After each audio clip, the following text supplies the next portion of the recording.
ఉత్తరప్రదేశ్లో కార్లు బీభత్సాలు సృష్టిస్తున్నాయి. వారం రోజుల క్రితం కాన్పూర్లో లంబోర్గిని కారు 6గురిపైకి దూసుకెళ్లగా ఇప్పుడు రాజధాని లక్నోలో ఓ కారు 5గురిపై దూసుకెళ్లింది. ఫేర్వెల్ పార్టీ ముగించుకొని ఇంటికి వెళ్తున్న విద్యార్థి కారుపై నియంత్రణ కోల్పోయాడు. రోడ్డు పక్కన 5గురుపై కారును దూకించాడు. ఈ ప్రమాదంలో 6 ఏళ్ల బాలుడు మరణించారు. ప్రమాదం తర్వాత కారు వదిలేసి పారిపోయిన విద్యార్థిని పోలీసులు అరెస్ట్ చేశారు.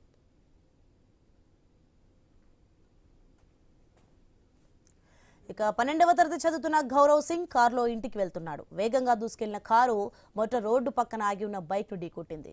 దీంతో బైక్ పై ఉన్న వ్యక్తికి గాయాలయ్యాయి. తర్వాత అదుపు తప్పిన కారు రోడ్డు పక్కన ఉన్న ఒక కుటుంబంపైకి దూసుకెళ్లింది.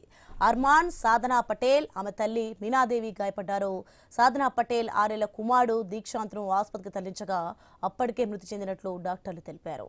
ఆ తర్వాత ఆటోని ఢీకొట్టి రోడ్డు పక్కన పల్టీలు కొట్టింది.